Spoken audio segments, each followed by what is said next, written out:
দেখুন, ওখানকার মানুষ পুলিশকে বিশ্বাস করছে না, আমার কিছু করার নেই। এখানটায় পুলিশ তার বিশ্বাসযোগ্যতা প্রমাণ করতে পারেনি, আজও পুলিশ তার বিশ্বাসযোগ্যতা প্রমাণ করতে পারছে না। আজও ধাক্কা মারতে মারতে গ্রেপ্তার হয়, ধাক্কা মারতে মারতে গ্রেপ্তার হয়। পুলিশের তদন্তে কটা গ্রেপ্তার হচ্ছে জানা নাই, ধাক্কার কাছে, চাপের কাছে কাউকে গ্রেপ্তার করতে হচ্ছে। সে প্রকৃত না নকলি আমরা জানি না, সে লোক দেখানো না লোক দেখানো নয় আমরা জানি না। এ বাংলায় বহু রকম হত্যাকাণ্ড হয়েছে যার জন্য কোনো শাস্তি হয় না, সাজা হয় না, কিছু হয় না।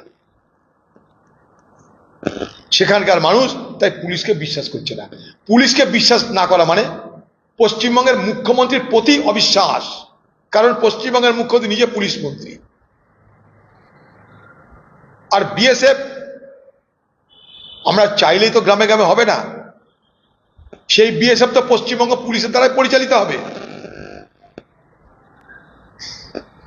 যদি কেন্দ্র কোনো আইন তৈরি করে বিএসএফ কে দেয় ক্ষমতা, সেটা আলাদা কথা, আমি জানি না। কিন্তু আমি বলবো পশ্চিমবঙ্গের মুখ্যমন্ত্রী উদ্যোগ নিয়ে হিন্দু, মুসলমান, শিখ, খ্রিস্টান সকলকে,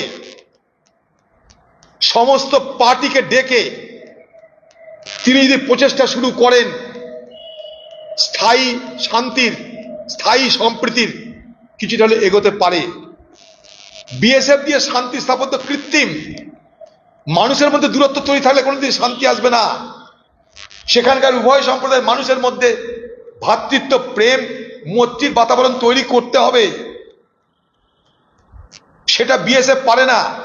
বিএসএফ দুর্বৃত্তদের হাত থেকে ঠেকাতে পারে, নিশ্চয়ই পারে, কিন্তু আপনার হৃদয়ের সম্পর্ক কি করে তৈরি করবে বিএসএফ? আর হৃদয়ের সম্পর্ক, মনের সম্পর্ক তৈরি না হলে এই বিএসএফ থাকলেও অশান্তি থেকে কেউ মুক্ত হবে না।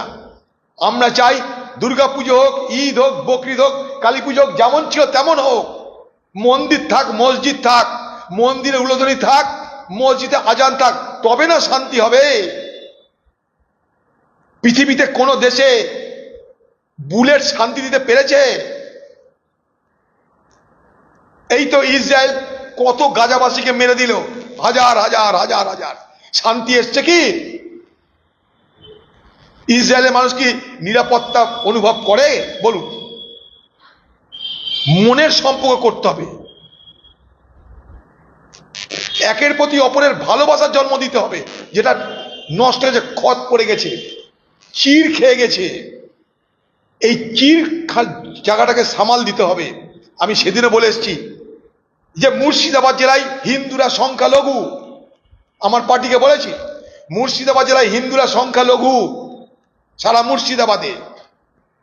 তাই যেখানে যেখানে মুসলমান সম্প্রদায় সংখ্যায় বেশি তারা যেন হিন্দুদেরকে প্রোটেকশন দেয়, যেখানে হিন্দুরা সংখ্যায় বেশি তারা যেন মুসলমানদের রক্ষা করে। এই ভ্রাতৃত্ববোধ যদি না গড়ে তুলতে পারি আমরা, জানি না কোথায় যাবে এই পশ্চিমবঙ্গ।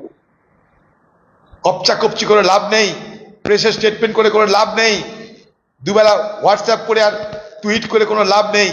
হৃদয়ের সম্পর্ক তৈরি করতে না পারা পর্যন্ত কিচ্ছু হবে না। এই অবিশ্বাসের বাতাবরণ দূর করতে হবে আগে। অবিশ্বাসের বাতাবরণ যতক্ষণ না দূর হবে ততক্ষণ পর্যন্ত এখানে প্রকৃত শান্তি ফিরে আসতে পারে না। হ্যাঁ, বিএসএফ আর্মি থাকলে হয়তো তাদেরকে ঠেকাতে পারে। আমরা চাই স্থায়ী সম্পর্ক, যা ছিল সেখানে ফিরে আসতে চাই। যেমন ধুলিয়ান ছিল তেমন ধুলিয়ানে ফিরে আসুক, যেমন মুর্শিদাবাদ ছিল তেমন মুর্শিদাবাদে ফিরে আসুক, যেমন বাংলা ছিল তেমন বাংলায় ফিরে আসুক, এইটা আমাদের দাবি।